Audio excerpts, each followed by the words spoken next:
Good evening. I hope all of you are doing well on this wonderful Thursday. I'm excited for MTC Speaks 2023.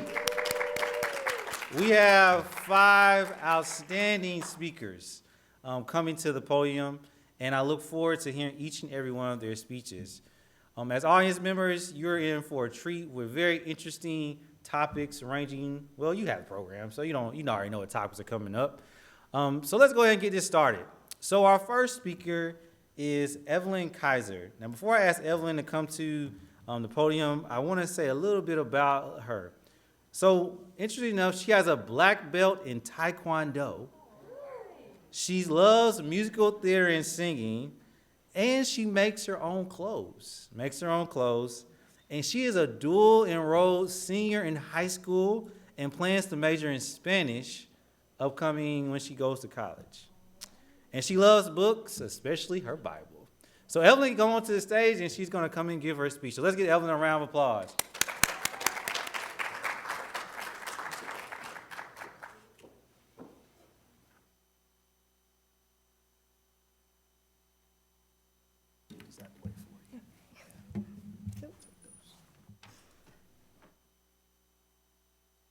Are you happy?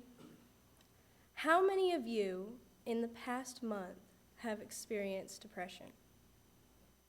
To be honest, I probably have.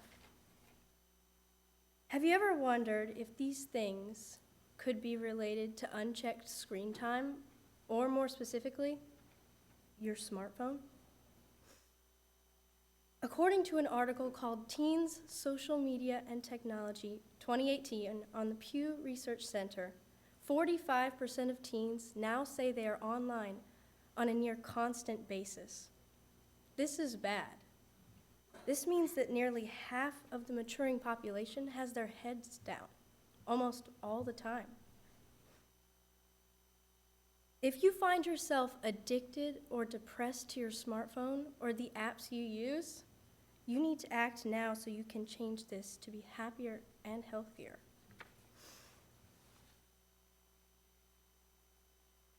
First, let's look at the problem that comes from increased smartphone usage. Unchecked screen time can have many negative effects in your life. According to a study between social media and depression, 1,787 people were surveyed, and 55.5% of those experienced depression that week. This is a problem, but we can't just drop our phones. Dropping our phones can actually increase our depression as well. According to an article called Taking a Break, the effect of taking a vacation from Facebook and Instagram on subjective well-being. People who took a break from Instagram and Facebook for 1 week actually had more negative effects than positive. However, it would be wrong to put all the guilt, on smartphones entirely, because there are often many reasons why someone would experience depression. Regardless of whether you are depressed with or without your phone, smartphones are causing depression rates to go up. Next, let's discuss addiction. Are you addicted to your phone? According to a review article by Frontiers called Cell Phone Addiction, a Review, the authors state that the pattern of abuse, that is of the cell phone, is greatest among young people, primarily females.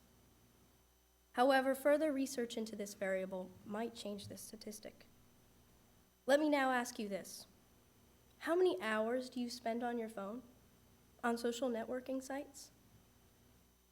A newspaper article by the New York Times called Curbing Our Digital Dependence says this: too many of us have become slaves to the devices that were supposed to free us. Question is, are you a slave to your phone? Now let me explain how we can help limit these negative effects. There's no defined way to help everyone, because everyone's different. But there's some general things we can try to help limit these negative effects. Put your phone away when you go to bed. It keeps you from wanting to check it all the time. Set time limits for yourself. On a blog by Maria Heinck called How to Stop Checking Your Phone All the Time, she says that you should set time limits for the apps you use too much. Maybe even try fasting from your phone or the apps you've become addicted to. Start fasting for one day, maybe a few hours, and work your way up into a more healthy relationship with your phone. According to a blog by Raid Health, adults should spend no more than 2 hours a day on their phone, aside from work time. In conclusion, smartphones are causing depressions in Americans today, especially in teens. A study between social media and depression was done. 1,787 people were surveyed, and 55.5% of those experienced depression that week. Too many of us have become slaves to the devices that were supposed to free us. The question is, are you a slave to your phone? If so, you need to act now. Please join with me in reducing screen time in our lives. Put them away when you sleep. Watch how many hours you spend on your phone. Try fasting from them. Let your friends online know that you'll be out of touch for a while so they'll understand. This might not work for everyone, I understand that, but I think our better health and happiness makes it worth a try. You are worth more than what your friends say, or your teachers say, or even your parents say. You are a beloved, special creation of God. I know not all of you in here believe that, but I tell you the truth. God loves you. And his love has inspired me so that I don't use any social platform. Not that it's wrong. There's nothing wrong with social media. But I don't want other people telling me who I am. If your online life is making you feel unworthy and insignificant, then it's time that you tell that little black box in your hands who you really are. It's time to break our addiction and look up. Thank you.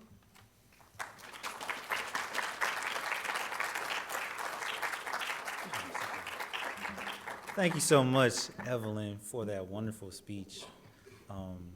We need to break up with our smartphones.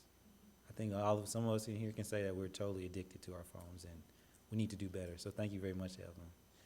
All right, our next speaker is Micaela Riley. Micaela is a sophomore at Tech, and she plans to transfer to the University of South Carolina in the fall to pursue journalism. She's actually one of our School of English Humanities majors. She was raised in Lexington and was homeschooled most of her life, and she enjoys writing, singing, and video editing. And I just remembered she was also part of our MTC show-off last year. So, Micaela, please come to the stage.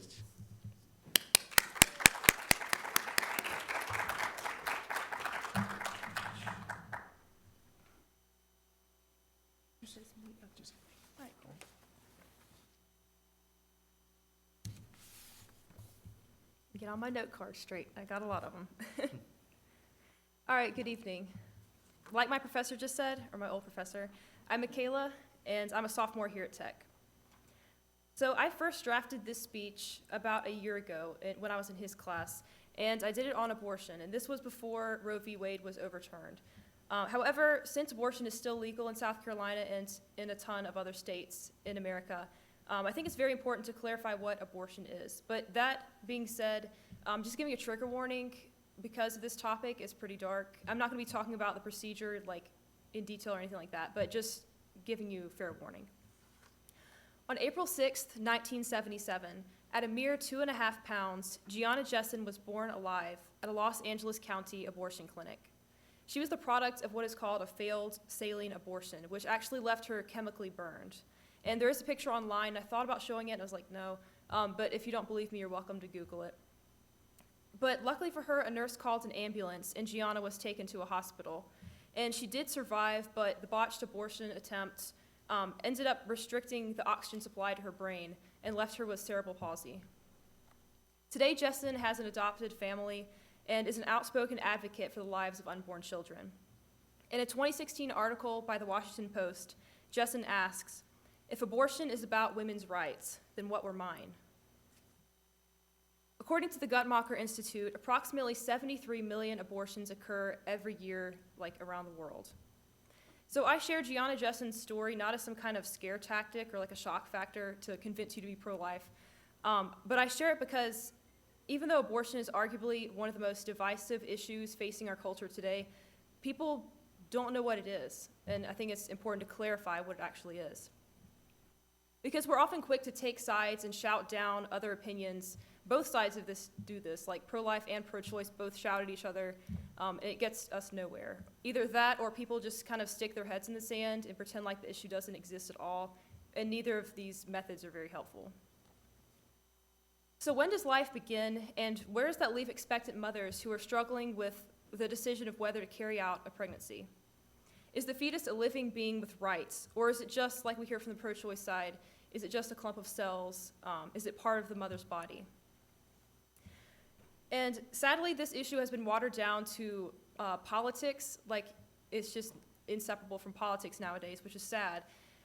Both sides, pro-choicers, are often called heartless, and they're accused of hating children. And then you've got pro-lifers who are accused of being misogynists, who just want to control women's bodies.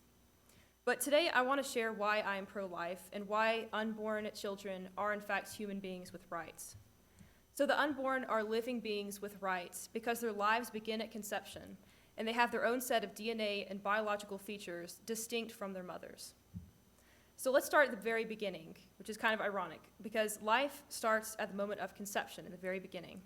And this is not just some kind of religious belief I hold because the Bible tells me so, but this is a fact affirmed by science. According to Dr. Jerome Lejeune, I probably just totally butchered that name, but he's a French geneticist. He's often called the father of modern genetics. He puts it like this: "The fact that after fertilization has taken place, a new human has come into existence is no longer a matter of taste or opinion. It is plain experimental evidence." So why is this? At conception, the newly formed life has the complete genetic blueprints for the development of the fetus, including what the sex is going to be, the eye color, the skin tone, etc. And where the crux of this argument lies is when you ask people, when does life begin? A lot of times people say it begins at birth. However, one's consciousness and the ability to reason for themselves is a very arbitrary definition of life. For instance, if consciousness determines life, then what about someone who is in a temporary coma? Or what about someone with Alzheimer's disease? Are they somehow less of a human because they don't have their faculties together? They can't reason for themselves. Or maybe we should define life as the ability to function independently from one's mom. Because of course, unborn babies are completely reliant on their moms, and we often hear people say that they're literally part of the mother. But can this also be said about small children who completely rely on their mom to survive, even up until a few years old? They completely rely on their parents. The same could be said for people with severe disabilities, or even like a 6-month-old child. Are they somehow less of a human because they completely rely on their parents for survival? Now, I give these examples not to detract from my points, but rather to illustrate that this train of thought is illogical if you apply it to different areas of life. So to be clear, before I go any further, I want to take a moment to emphasize that I don't think the whole pro-choice movement is warped and evil. Many people on the pro-choice side actually really want to help women, and they're genuinely concerned about women's health, but a lot of times they don't know what abortion is. And that's kind of how I was before I delved into the topic in high school. Secondly, the unborn are human beings with rights because they have their own set of DNA and biological features distinct from their mothers. Oftentimes, abortion providers such as Planned Parenthood pit the rights of a mother against the rights of her unborn child. And one way they do this is by labeling the child a clump of cells. However, the baby is not just a clump of cells. It is connected to its mother, that's true. However, it is distinct from its mother. And I've got a chart here. I'm just going to see if I can get this technology to work for me. All right, cool. So I'm sure you guys have seen this probably a billion times, like a chart like this that shows the stages of pregnancy. However, I think it really helps to have a visual when you're talking about the different trimesters. So let's break it down. The first trimester, what happens during it? The brain, spinal cord, and heart are forming. Features like arms, legs, organs, and even the face are developing too. The heart begins beating around week 5 or 6, sometimes even earlier, depending on the case. And by the end of the first trimester, the baby has teeth, fingers, toes, and even nails. The second trimester, by week 14, the baby already is able to suck its thumb. By week 18, it has an identifiable sex. It can kick, and it can even hear its own mother's voice. In the last trimester, the baby has a regular sleep and wake schedule, is also roughly the size of a small watermelon, and it can blink, hiccup, cough, all of these things. So all that is to say that an unborn child is a distinct living being. A lot of times it has a different type of DNA, like blood type, than its mother. It is attached to the mom and is dependent upon her. However, it is not literally part of her body. So for sake of argument, let's say it literally is part of her body. Then logically it would follow that the mother has 2 heads, she has 4 eyes, she has 20 fingers, which is illogical, you know. Bottom line is women deserve better than abortion. They deserve to know what abortion is and what it really does. And they need to know that there are other options for them besides abortion, no matter their financial or domestic situation. In fact, there are thousands of pregnancy care centers in the US, and actually pregnancy care centers outnumber abortion clinics 5 to 1. They offer free services like ultrasounds, STD testing, parenting classes, and even post-abortion counseling for women who've regretted their decision and need help walking through that situation. They often hook you up with local support groups too, whether that's through churches or just groups of women to help that mother in the first few years of motherhood. And they also offer resources in case the mom decides to give up her child for adoption too. They help her walk through that. And 2 local facilities that I've had personal experience with that I would really highly recommend for women in this situation is A Moment of Hope and Daybreak Life Care Center. These are both located in downtown Columbia, just a few minutes away from Planned Parenthood. And if anyone's interested in the contact information too, I have it here on a piece of paper, so you're welcome to pull me aside afterwards. But I do want to emphasize that women who have had abortions are not the villains. A lot of times on the pro-life side, they kind of demonize people who've had abortions or demonize the pro-choice side, when in reality the women are not to blame, because most of them don't even realize that they have a life inside of them. However, the bad guys in this situation are the doctors who perform millions of these procedures, and they know what they're doing, they know they're taking a life, but they still lie to these women and tell them otherwise. And they make money off of it. So if you're a woman who's had an abortion and you're struggling to cope with this, I want you to know that there are people who genuinely do care about you, such as the organizations I just mentioned, the nonprofits, who will help you even if you've already had an abortion and need counseling. So in conclusion, it is our duty to protect the due rights of the unborn, because their lives start at the moment of conception, and they're distinct biological entities. Now, you don't have to be some far-right, like Trump supporter, Bible-toting, gun-toting person to be pro-life, because this is not just a political issue, it's a human one. If we can detach it from politics, I think it'd be easier to solve. It doesn't matter if you're Christian or atheist or gay or straight or Republican or Democrat. This should be an issue that we should be able to detach from politics altogether and tackle. And I really encourage you to further educate yourself on the topic of abortion. Don't just listen to people on Fox News or on CNN. Like, actually dig into it for yourself. And a couple resources, if you're interested, is Dr. Anthony Levatino. He performs a ton of second trimester abortions during his career as a doctor, and he became pro-life, and he describes the procedure if you're interested in hearing that. Or Abby Johnson used to be a director at Planned Parenthood before becoming pro-life. So I'd really highly recommend those 2 people. And I also have, right here I have like over a dozen direct quotes from abortion doctors who describe it, and they acknowledge what they're doing. They acknowledge that they're taking a life. So if anyone wants to look at that, feel free to. And finally, I'd like to finish by circling back to my anecdote from the beginning, Gianna Jessen. So one day after a speaking event, Gianna was actually approached by her biological mother, who she had never met before.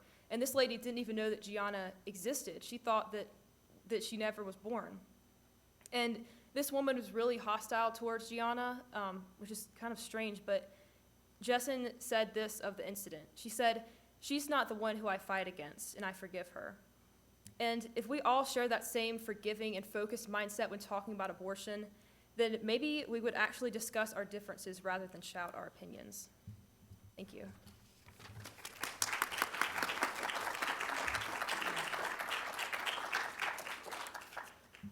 Thank you so much, Micaela, for that wonderful speech. Our next speaker is Hailey Smith.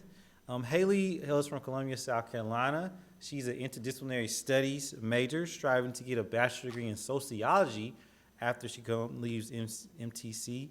And she enjoys listening to podcasts, TV shows, and watching TV shows about relationships, which ironically relates to her topic.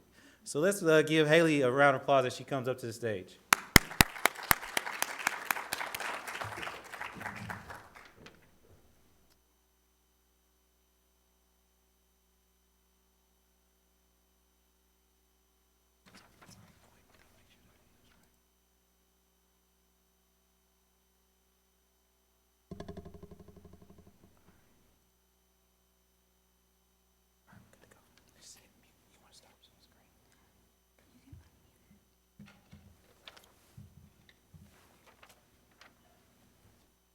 All right, how are you guys this evening?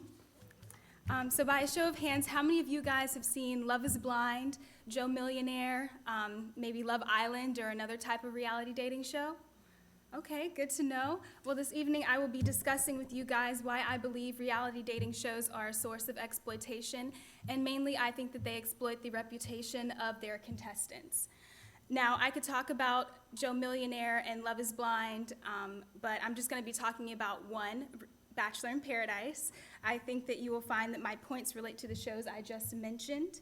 And I believe that Bachelor in Paradise exploits their contestants through the media and the show producers. So, what is Bachelor in Paradise?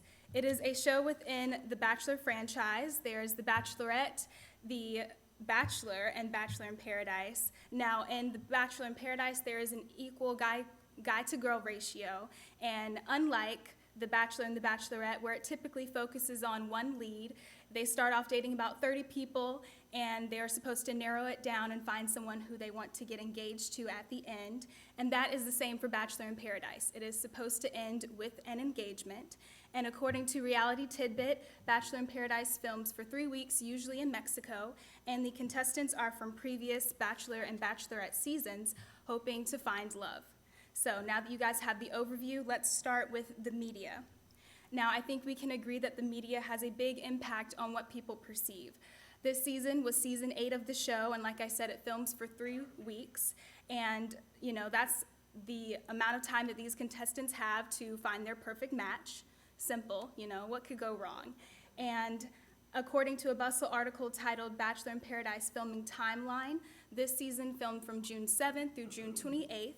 But it airs over the course of 2 months, and this season premiered on September 27th, which is 3 months after everything wraps up on the beach. So there's, some room for growth. There's not a whole lot, but there's some, and people have had some self-reflection. But if you're not a fanatic like me or don't follow these people on social media, you might think that these contestants act this way, and they haven't changed, which is why I think the media is so powerful, because the producers have a lot of editing control, and they display what they want you to see. And some people believe what they see on TV.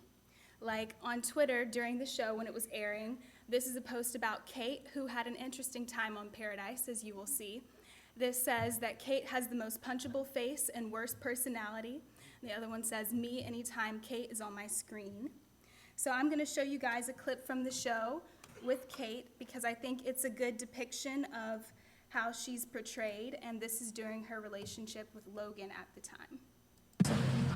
Like you're disappointed and critical and frustrated with me constantly. Critical? Yeah. When am I being critical? He said that I'm critical and that I look down on him, which I said was completely untrue and off base. Name a moment where I was critical of you. Behold.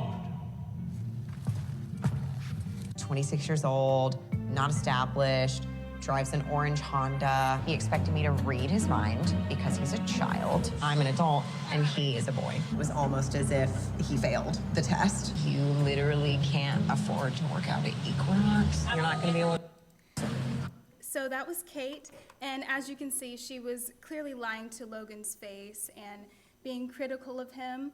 I think that it shows that the contestants do not have control over what is shown and what's put out there. And like I said, the show is heavily edited, and that is because of the producers who are paid to drive up ratings and make the show look entertaining. You know, they are there through the filming of the show, and they edit the show before it airs. So there's not enough time for them to show 24 hours of footage, and they make cuts and they decide where those cuts happen. Here you can see that Hayden, he is a contestant, and his bio under his name usually describes the season that he's from, and it's changed from Gabby and Rachel's season to Obsessed with His Dog.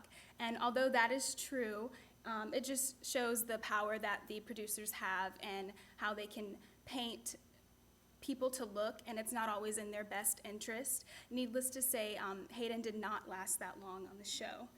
And this, on the contrary, is the contestants when they get to speak out. When the show airs, they're allowed to do IG Q&As, live tweeting, maybe some podcasts, because there are many podcasts. They're very entertaining if you ever get the chance to hear them. This is Jacinia, who is talking on the Clickbait podcast, and she says, when Jesse, the host, mentioned that we were going to swap with the women already there, we found out the same day that they did. And she's just clearing up some misconceptions, because on the show it looked like, you know, maybe they knew prior to coming in, but they did not. They knew exactly, like, right on the same day that everyone else did. And this is a tweet from Genevieve, who's defending herself because someone came at her about what she said to Aaron. They had a very tumultuous relationship, and she is saying, I was never mad. I was upset because I wanted to talk to him alone about something. Is that too much to ask in a calm way? Now, I think that reality dating shows like Bachelor in Paradise, I love them, but I think that they do exploit their contestants, and as you can see, the editors have a lot of control, and the media can swing things to however they want. The franchise will make money, and they will do that by any means necessary, and I think it's important to remember that everything is not accurate on reality dating TV. Thank you.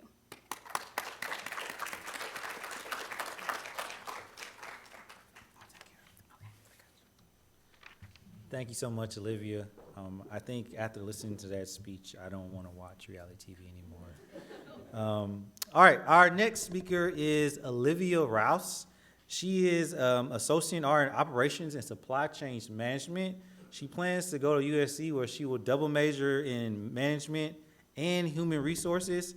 And a hobby that she first explained in my class, she likes to collect old vinyl records. So that's her hobby. So Olivia, if you come on up and we'll listen to your speech.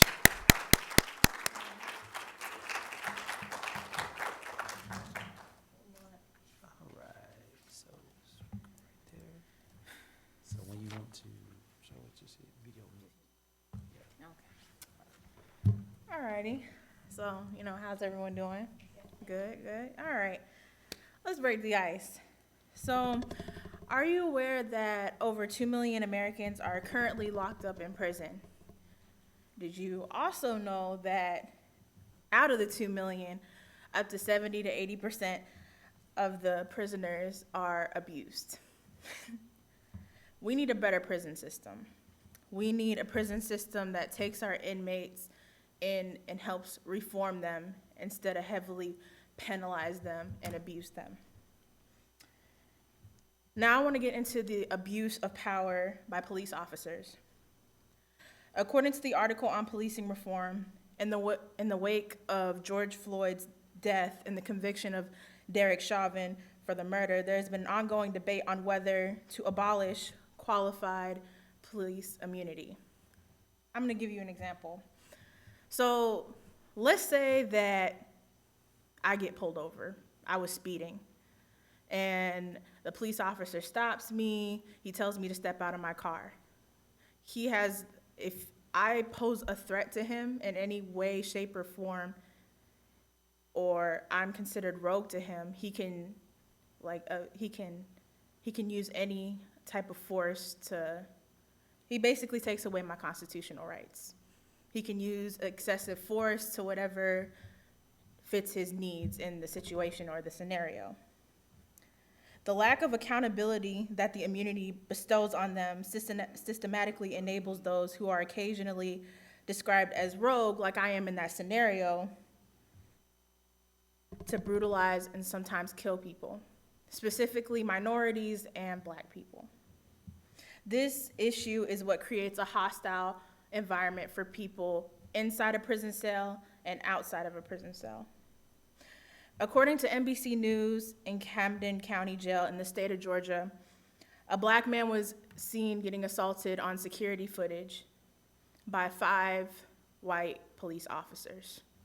They used excessive force. They pinned him to the ground, even after he surrendered, and shoved him against the wall and kicked him mercilessly. The lawyer described these beatings as merciless and unforgivable and unconstitutional. After the deputies beat him, they left him there for no regards of his life or his well-being. And that is an issue. It's not right.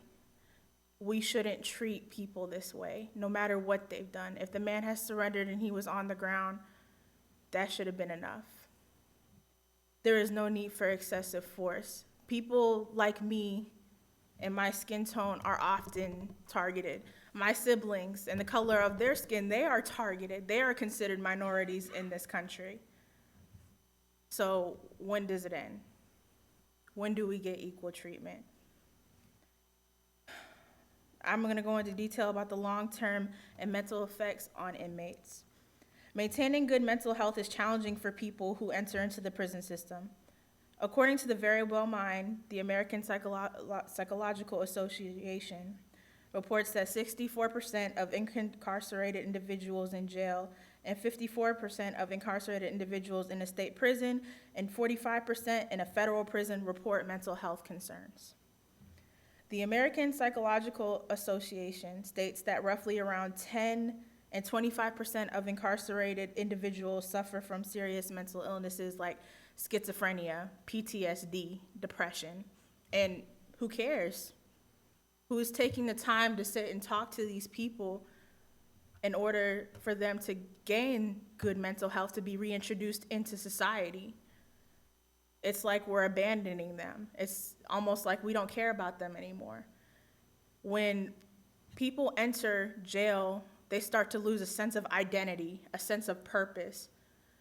And also the environment takes a toll on a prisoner's health and mental health. Being incarcerated and stuck in a cell for countless days, I mean, can you imagine the toll of your mental health just being there by yourself, no one else to talk to, just a stone wall? It would be almost unbearable for me. Sadly, in the prison system, mental health is continuously ignored, and I believe that we should enforce programs that aim towards bettering the mental health of inmates so they can go back outside in society and be productive members. We shouldn't abandon these people, because if we let them go in the state that they're in, they're just gonna return. Because once a person's in jail, jail is almost all that they know. And that shouldn't be the case. They should have the chances to get a career. We are human. I'm a human being. I make mistakes every day, but unlike them, I have the privilege and the opportunity to get back up. I have the chance to continue on. I have the chance to try again and hope for a better result. But once they're in jail, it's almost like, oh, you're in jail. There goes your chance. And leaving and having a better life. And so I went to the USC campus and I interviewed a few students, and I wanted to get their opinions on prison reform and their opinion on the policing system and what they feel like they should change. So,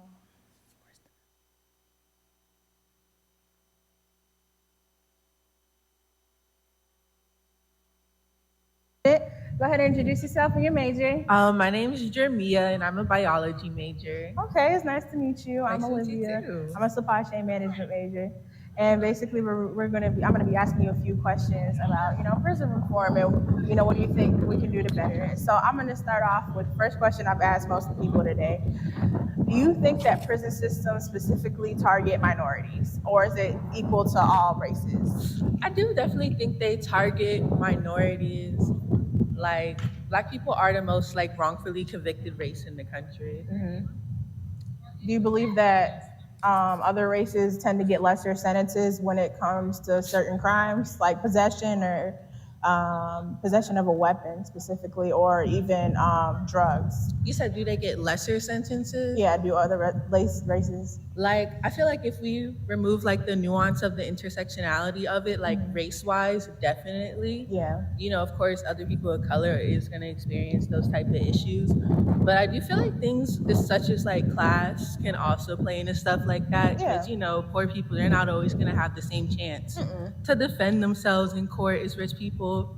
They can't get bail, of course. I definitely believe the prison system is definitely set up based on class and race. Yeah, I agree.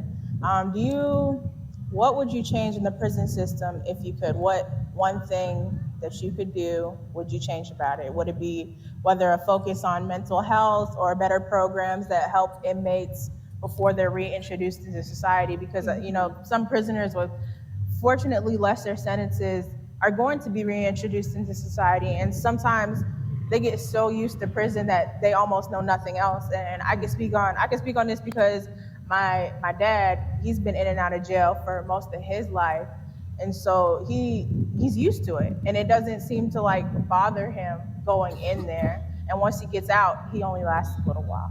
But it just may be him being used to the environment and thinking, okay, this is mostly all I'm good for. So what would you target if you had a program that could help these inmates before they're released back into the world? I don't know if a singular program would be able to fix all the issues of the prison system, but I definitely think we need to focus more on rehabilitation than punishment. You'll see prisons in European countries and stuff. People will post pictures of the prisoner cells and be like, "Yeah, they living better than me." But it's really because they're more focused on rehabilitating these people, treating them like humans, making them understand why they can't do certain things. So when they do come back into society, they can be functioning human beings. But living the way that they are in our prison systems is.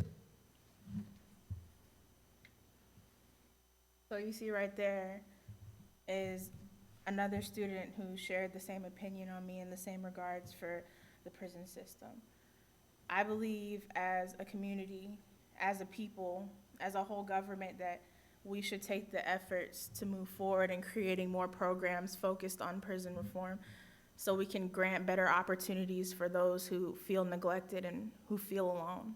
It takes a lot of valor and it takes a lot of courage to be able to stand up here and express my concerns for the prison system and me and countless others in this world being a targeted minority just based off of my skin tone.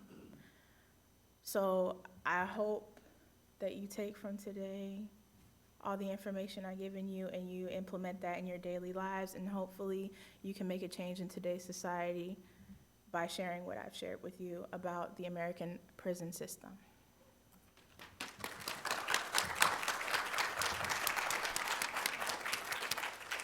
Thank you so much, Olivia, for that message on prison reform and the prison society.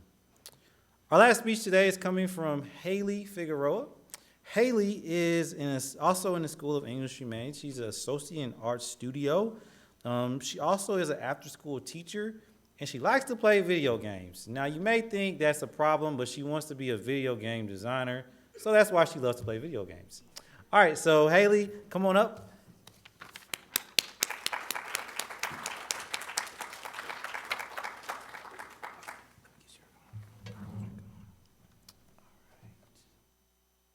You just gotta click.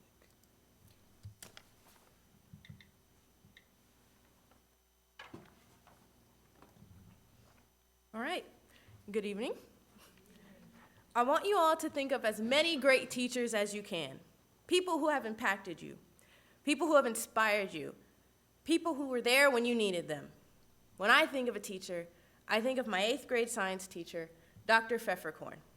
Now, more amazingly than the fact that she made me enjoy science as a little 13-year-old girl, I still remember how to spell her last name. But jokes aside, she was such an amazing teacher to me in 8th grade. She was an inspiration to me, and she made me understand science, which I never thought I would. She was there for me to talk to and there for me to rely on. Now I want you to think of as many bad teachers as you can. Notice how that number is significantly larger than the number of good teachers you've had. I think it's because the quality of teachers have gone down over the years. And I feel that teachers are not seen for their worth anymore, and they're not paid enough for the work that they do. A quote I would like to highlight by census.org, in 2019, the average earnings of an elementary and middle school teacher with a bachelor's degree or more who worked full-time year-round was $53,800. For high school teachers, it was $57,840. Now, while this number by itself may seem like a good amount, when you compare it to other professions with similar education levels, that number becomes a lot smaller. And pair that with the fact that there is inflation as well as the cost of living. Teachers are just not simply making as much as they should. So what do I think? I think teachers should be paid more, and that's exactly what I'll be talking about today. They should be paid more because they are so essential to our society. And I believe that the work that they have to do has intensified over the years. And at the end of my speech, I will be discussing with you all steps that I feel that we could take to increase their pay without destroying our economy entirely. Now, point number 1, teachers are essential. Everything you learn is from a teacher. Everything you have learned besides walking or talking from your parents has been from a teacher. And then that teacher had to go learn from another teacher. This is a cycle that has gone on for years and years, and it's just one that's going to repeat over and over again, and they don't get the credit that they need. But even though teachers are important, they aren't seen that way or even treated that way. In fact, most parents don't even want their kid to be a teacher. In a survey done by edw.org, among those who said they would not want their child to become a teacher, majority said the main reason was inadequate pay and benefits. The joy and satisfaction of being a teacher is just no longer there in today's society. And that's not even to mention that when you are a teacher, your work is not done just because you leave the classroom. Which brings me to my second point. The work has intensified over the years. When your child brings home homework, and you look at it, and you go, they didn't teach it to me like this when I was in school. There's a reason for that. The curriculum has intensified over the years, and teachers are being forced to teach things that they normally wouldn't do. The reward of being a teacher is just not there, and the stress is getting to a lot of teachers because it's just more than they can handle with this curriculum.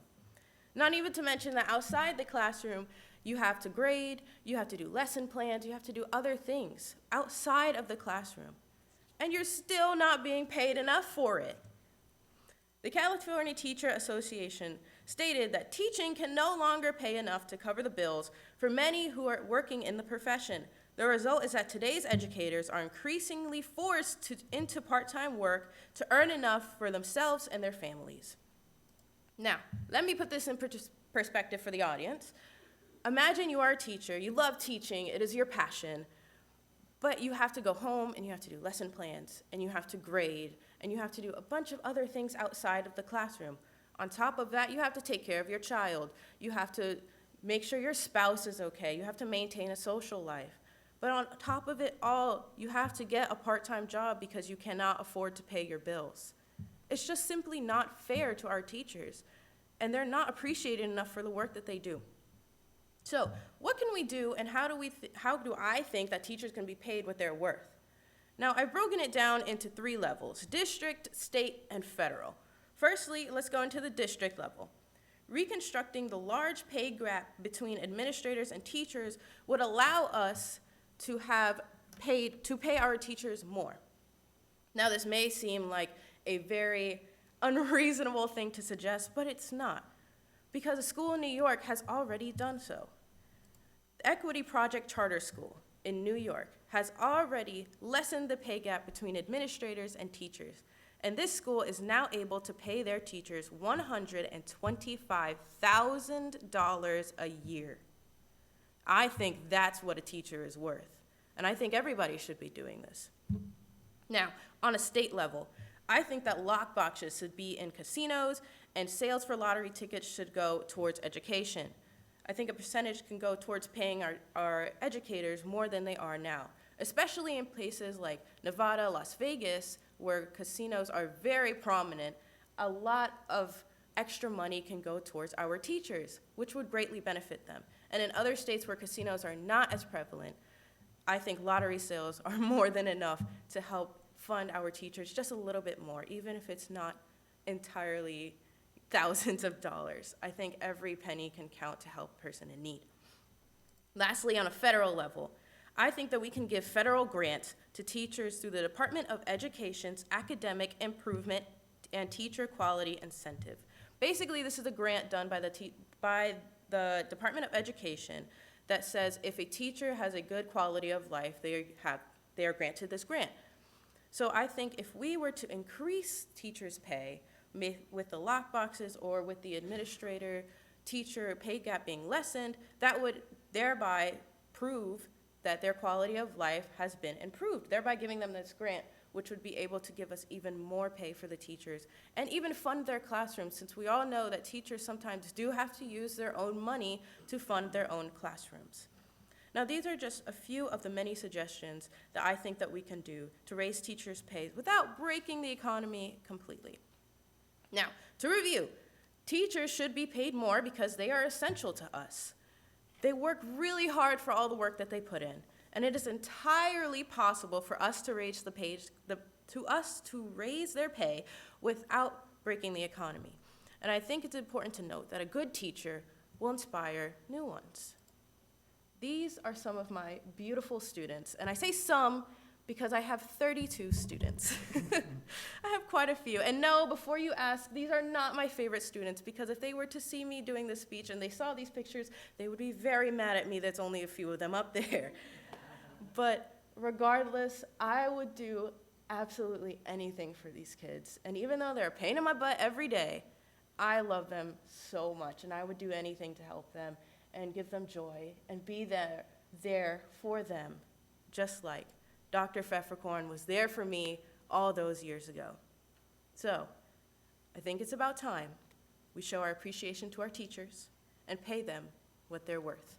Thank you.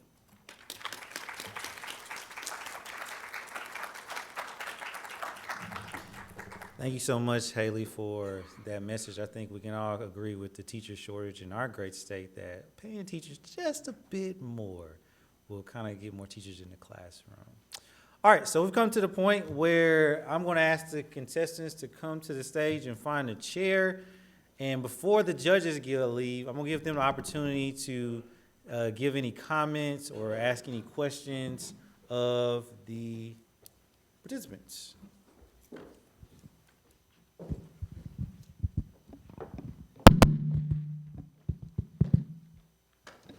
So do the judges have any questions or comments they would like to make to any of the participants? You can make comments. You don't have to ask questions. I need to give you the mic if you do.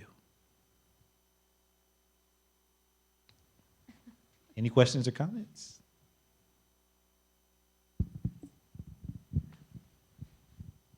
Thank you all, ladies. I mean, to get up, to put your opinions out there, to marshal your evidence, and to not really look very nervous. Y'all did a great job. Hailey, I just wanted to say, you really knew your audience. Did you know that your judges would all be folks who are engaged in the business of teaching? But joking aside, I loved the final picture. I loved the picture of you with your teacher, and then you brought it back at the end. I thought that was really great bookending and really effective. It really carried your ethos and your credibility across really, really well. So I really appreciated that. Hello, hello. One thing I want to commend all of you for was it was very easy listening to you, hearing your passion and your energy and your connection to these topics. I saw that credibility coming back in different pieces of your arguments throughout all of the speeches. And, you know, some were very, very serious topics and heavy, made you think. Others were a little bit more lighthearted. I like Bachelor in Paradise. I'll continue to watch it, but with now a new lens and focus. But I love seeing you guys kind of incorporate your own personalities, interests, and passions throughout the speech. So really nice job with the topic choice. I want to say congratulations to all of you. You did an amazing job. Public speaking, the research shows, is one of the greatest fears that people have. And the thing that I noticed from each of you is that I didn't sense that. You're very comfortable in doing this. And so I want to just say congratulations to be able to stand up and talk about something that obviously you had a lot of passion for. And so I'm very, very proud of you. So thank you. I want to say thank you too. I think we all enjoyed all 5 speeches. Your use of visuals, your use of all of you made your points very clear. There was no question where you stood, and I really enjoyed the way that you all did your own research in your own way, but all had very strong conclusions, and just enjoyed all speeches. Yeah, just to echo what everybody else said, y'all did an amazing job with this. You know, someone who has to speak publicly on a regular basis now, but also kind of struggled with it as a student. You know, it's all of your poise and kind of collectedness throughout this has really been really impressive, and it's going to be a tough job, I think, that we all have ahead of us. So, but you all did a fantastic work. So, you should all be really proud. All right, thank you, judges, for your comments. I'm going to ask that you step outside for a couple minutes while we do a little bit of audience Q&A so y'all can deliberate a little bit and decide who will be the winner and the runner-up for MTC Speaks. So as the judges go away, I want to open it up to the audience if they have any questions or comments regarding any of the speeches they would like to ask the contestants. Does anybody have any comments?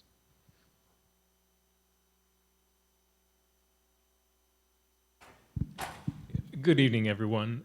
I don't have a question about your individual speeches, but I'm curious, for each of you that took a public speaking class here at Midlands Tech, I would like to hear, what was your biggest challenge? And just how did you overcome that challenge for your class or just public speaking in general? I guess I'll start because I got the mic. So I was in Professor Bennett's class last year, and I think the hardest thing for me was that writing an essay and turning it into a speech, because you can write something and it sounds really good, and then you say it and you're like, I have no idea what I just said, because like the sentences can be more complex, and you need to like make it more conversational in a speech. And I think that's the thing I struggle with the most and have probably grown with the most is that kind of transformation from essay to speech, because it can be kind of a difficult skill to master. Hello. I kind of have a similar thing. At the beginning, I would write manuscripts, which is just word for word what you are going to say. And it was kind of difficult to me to transition from that into making just an outline with not all the words there. In terms of actually public speaking, I've always loved public speaking, so that wasn't really a challenge for me, but it was more so not procrastinating the speech and not writing out word for word what I was gonna say. So I would say that was my biggest challenge. Well, I had the lovely pleasure of being in Mr. Bennett's class last semester in the morning. I don't advise taking speech in the morning. I'm not a morning person, never was. But I guess a challenge for me was confidence in speak. I mean, don't get me wrong, I can talk to people. That's not an issue. It was just more of the confidence in my own words and if my words would even matter.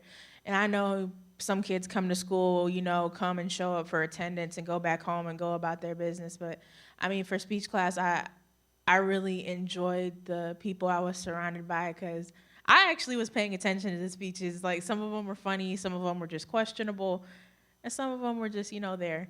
But I genuinely did enjoy my time in speech, and I overcame this challenge through the different phases through the semester. We would start with like informative, go on to persuasive, and so on and so forth. And I think through each speech, I developed more confidence in my words and what I researched. So I guess that answers that.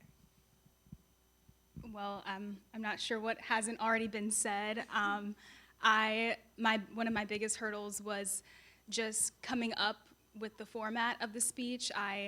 This is my first time taking a public speaking class. I was in Mr. Stilwell's fall class. I'm trying to remember my dates and stuff. So really just trying to get all the information and have it in a structured way that it makes sense and that, you know, it's relaying what I want to get across. And definitely throughout all the speeches that we worked on in that semester, it was really nice to see the growth in just me and my speaking and how I can organize and, you know, come up with my thoughts and, yeah. I think the hardest thing for me was eye contact, probably.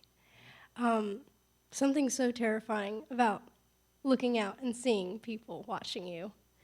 And I also think filter words were really hard because you want to say things like, or and it was just getting over that and catching yourself before you did that. So, and I agree with what they said as well, you know, format-wise, but. All right, thank you all much. Those are some wonderful responses. Y'all are good at interviews too, I see. Does anybody else have any questions or comments they would like to ask our participants as we await on the judges? Great job, ladies. Outstanding. Just curious, on a scale of 1 to 10, 1 being not nervous at all, 10 being very nervous, how nervous are y'all giving your speech tonight? Scale of 1 to 10. On the left. Yeah, of course. Of course. So of course you go first. Okay. See, I just use a filter word every time. I'm not gonna say this time. I'd probably say like a 6 or 7. It used to be more like a 9 when I first entered his class. I keep using it. It's okay when you talk. Yeah, I'd say probably, yeah, I'm not gonna be graded on this. I'd probably say it was like a 9 when I first started his class. Just like I said, making the transition from writing 5-paragraph essays structured and then get up there and like speak and like talk to these people. But probably today was like a 6 or a 7. For me, I would say more like a 2 or a 3. I definitely did feel the nerves, like when she went, and then I was like, oh gosh, I'm next. Like, I definitely did feel the nerves, but it's one of those things where I get behind the mic and I'm just not nervous anymore because I'm passionate about what I'm talking about. And everybody mentioned who's their teacher. I also took Mr. Bennett's class. So, but before his class, I did do a lot of public speaking in high school, so I was kind of already adjusted to this, and then taking his class kind of reinforced everything for me. So, yeah. I guess, you know, after Hailey, I was so distracted by when you talked about, you know, the reality shows, because I watched Love is Blind, and then I kind of got distracted because I was trying to mentally prepare for what I was going to say, because, of course, with my topic is very touchy, so I was trying to figure out words to say, because it's just like one thing, I could easily offend somebody, but it's just like this topic was something it means a lot to me, because I relate to it on a personal level, and so I guess, you know, her speech kind of eased my mind, so I'm gonna give it a solid 4 or 5. And I guess once I got up here, I maybe still a 4 and 5. Yeah. Well, I thought you guys did fantastic. I just want to say, I was kind of like, okay, what kind of speech do I even want to give? I feel like I was a little maybe I don't know, just not at the par. You guys did great. It was very academic. Your speech and topic was powerful. good. It was a nice filter topic. Not filter topic, but it was a good topic just to let us relax. So I guess. And you did good. 5, 6 on the nervousness. Yeah. I would probably say a 5 as well. Obviously, I'm so glad I went first, just honestly. And having a past experience with Taekwondo definitely really helped me because I've had to stand up and actually teach other students things, so that definitely helped lower my levels of stress there. I have a question for you all. Does anybody else have any question? Another question? Oh, got a question back here before I go. Okay. If we have time.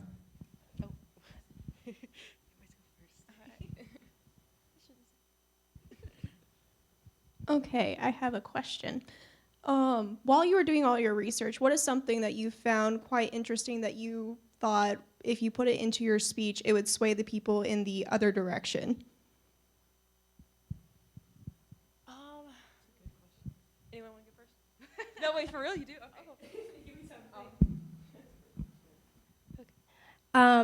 I did find things that contradicted that, and that's why I tried to put it in the speech, where I said that some people who put down their phones for a while actually experience depression instead of help reducing the depression. And I wanted to put that in there because it's important to put both sides in there so we can establish more credibility with the audience. So, honestly, with my topic, since it dealt with prison reform and then it went deeper into mental health, everyone has mixed opinions about, the policing system and prison systems. So it was more, I made this more personally for me and based off my opinion, which every woman up here that's standing with me did that. They made their speeches their own and they made it more personal. So I went and I looked for statistics that supported my beliefs, and I also was looking into ones that countered my beliefs and what I believed prison reform was. But of course, if I put that in my speech, it would go over what I'm initially trying to persuade my audience to do. I'm not going to sit up here and say, I don't believe we should do prison reform. Oh, he killed someone. He doesn't deserve a second chance at life anymore. But you, as a person, you got to sit back and think, okay, well, why did they kill that person? Was their life at risk? Was it like a life or death situation? Like, it honestly, it varies on the situation and your perspective on different things. Like, I could say the same with abortion. Like, let's say someone was, someone was molested by a family member and they end up pregnant. Some women are traumatized based off of that. Or some women, older women specifically, it could hurt them to have a baby at their age. And sometimes they have to have that abortion in order to save their lives. So it really comes down to perspective when it comes to looking into putting information in your speech. So, yeah. I think for me, it was just like the average earnings that a teacher makes, because there are some states that do pay their teachers on average a lot more than $50,000, but that's also because, their minimum wage is more, or, states like California or Nevada, they're more popular, things like that. So it took me a while to find kind of an overall average for the United States, that rather than just on average in California or on average in South Carolina. I was trying to find something that was more overall, because I didn't want to just pertain to South Carolina, even though I did try to focus on that a little bit. I wanted to kind of do a general thing, because I think teachers all over the United States should get paid more than they do now. So that's why I wanted to do more of a general rather than just South Carolina. So like you were talking about with my speech on abortion, it's such a touchy topic, like arguably the touchiest you could talk about. So when I talk about this topic, I try to include counterpoints, some of the most common counterpoints when it comes to rape and incest, or the life of the mother, or what did I even say in my speech? I'm trying to, my mind is blanking out. But I try to address those counterpoints, and you have to kind of take yourself out of the situation because the way you grow up too can greatly influence how you see abortion. If you grew up in a family that was completely pro-choice, or if you completely pro-life, then sometimes it's hard to take yourself out of that situation and look at it objectively to see where the other person's coming from, even if you disagree with them. So that's what I try to do in my speeches and in my essays, is take myself out of it and think like, how would I feel if I was a mom in the situation, you know? You need financial, it's easy for people on the pro-life side to say like, well, just keep the baby. And it's like, well, if you don't have a support system in place, that's very difficult for the woman. And that's something that these pro-life places that I've helped out at some, they provide a like support system for the woman in the first few years of motherhood. So trying to address those counterpoints and take yourself out of the situation and look at it objectively is something I've worked on.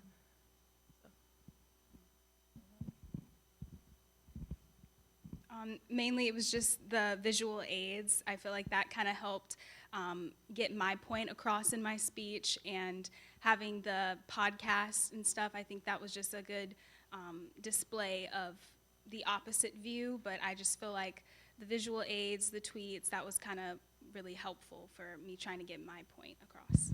Let's give our contestants a round of applause for their Q&As.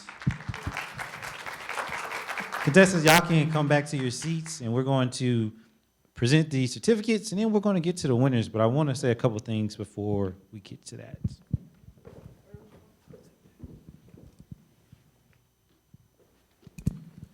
Before we get to the presentation of certificates and the winner, I want to acknowledge a couple of folks. So can all my parents stand up? All the parents of the contestants that are present, can y'all stand up? Let's acknowledge them for being here to show support. You have some awesome children. I also want to acknowledge our speech teachers. So if you teach public speaking, can you stand up for me for a minute? You teach public speaking.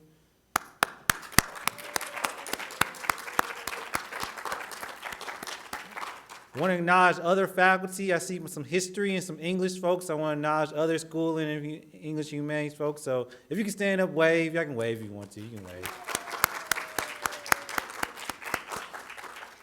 I also want to acknowledge our wonderful provost, Dr. Barrie Kirk. Let me go back. I want to acknowledge my former department chair, Dr. Robert Gilmer. The Dean of the School of English Humanities, Dr. Rhonda Grego. And of course, I'm going to steal from what an MTC commissioner said yesterday, our illustrious president, Dr. Ronald Rhames. And I need my co-host, Matthew Stilwell, can you come on down here so we can present the certificates as well as announce the winners. And Dr. Kirk and Dr. Rhames, could y'all come?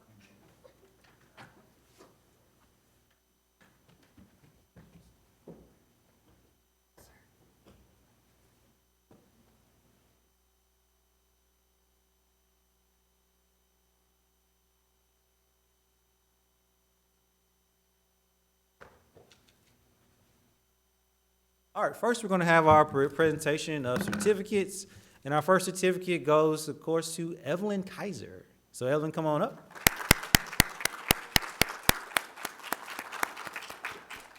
And would you shake Dr. Kirk's and Dr. Rhames' hands first? Yes.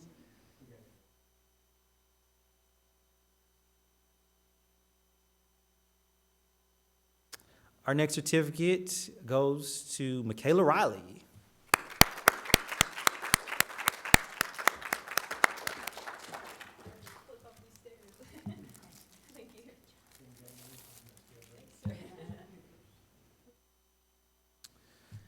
Next, Hailey Smith.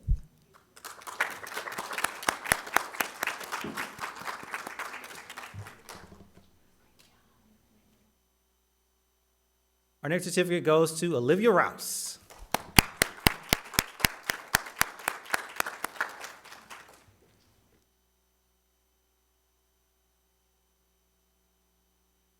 finally, Hailey Figueroa.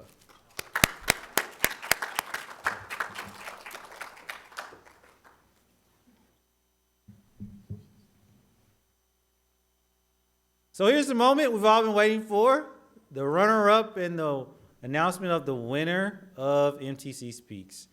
Now, from what I understand, the judges had a very, very tough time getting it down to a runner-up and getting it down to an ultimate winner.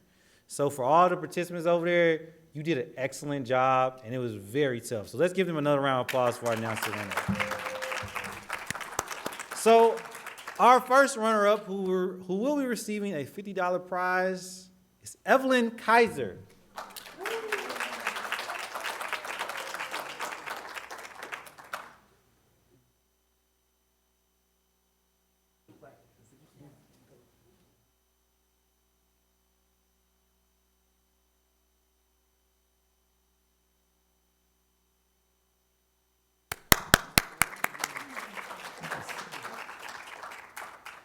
And now our winner of MTC Speaks is Miss Hailey Figueroa.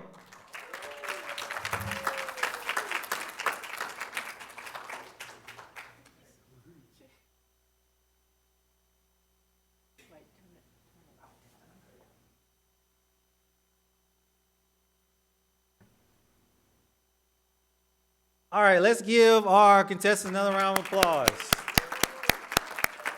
So before I let you go this evening, I want to highlight a couple things. Number one, School of English Humanities will be holding their conference on April 21st. So I'm hopeful that some of our speakers will come and speak at the student conference. So we're hopeful for that, so please come out for that. Please be on the lookout for other School of English and Humanities events. And I thank you all for coming, and I hope you have a great evening.